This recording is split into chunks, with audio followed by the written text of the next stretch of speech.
Sa ating kabilang linya, ang ating Bombo International News Correspondent na si Sir Julius Becejos Lerdon.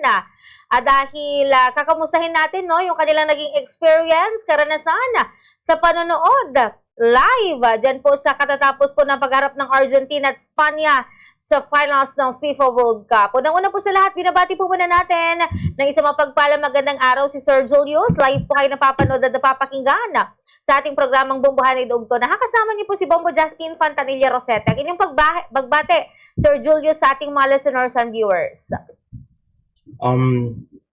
Buenos dias, Philippines, and buena noche here in Mexico. Magandang umaga ba? Tanghali. Tanghali na. Hapon na, sir. Kasi, yeah. Yes, magandang po. tanghali dyan sa Pilipinas and magandang gabi dito sa Mexico. Ayan. How's your experience, sir?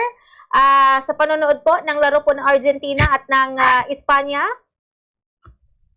Actually, yung pinanood namin kanina is ito yung final, ang final between Argentina at saka ng Espanya.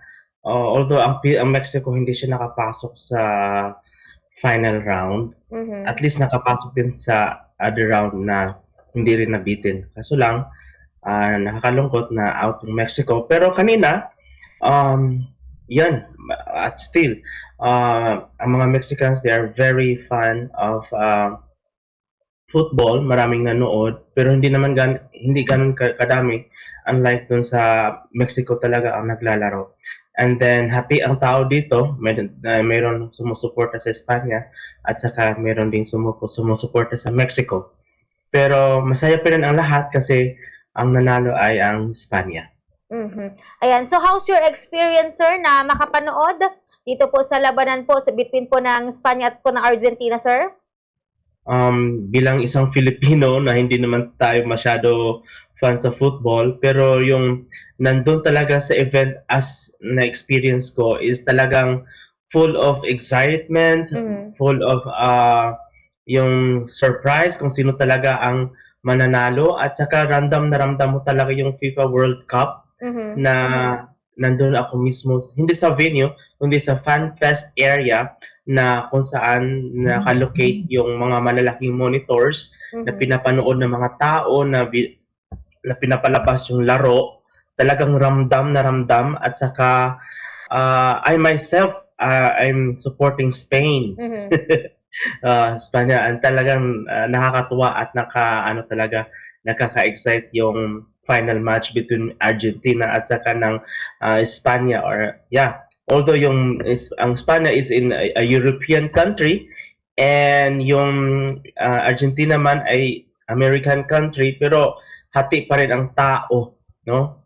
Mayroong sumusuport sa Argentina at saka may sumusuporta din sa Espanya. Pero I myself, I'm supporting Spain, and then nakakatuwa dahil nanalo yung sinusuportahan ko din. Ano yung pinaka-excitement part nang napanood po ninyo dito po sa laban, na masasabi po ninyo na hindi sayang o hindi, sulit ito pong panonood namin dito? Yung pagka-score ng Spain, kasi nag-overtime sila Lagpas sila dun sa normal time. So, dun sa extra time, dun nakascore ang Spain. At saka,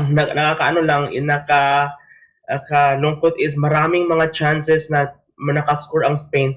Talagang magaling yung goalkeeper ng Argentina. Pero nakascore pa rin kahit isa lang at nanalo ang Espanya.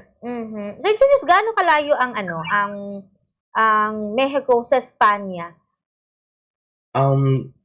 When I was in Spain and nag-travel ako dito sa Mexico, mga almost 12 to 14 hours.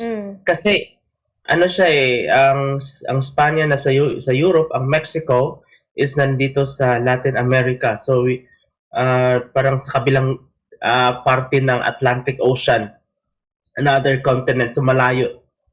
Pero kasi ang mga Mexican, they're very supportive sa Spain kasi ang Mexico was the viceroy of Spain during the Spanish era. Doon sa history. So, ang Spain is considered as naging close sa Mexico dahil sa history. Kaya ang mga Mexican, they are free to go to Spain kahit walang visa. Mm. Yun lang.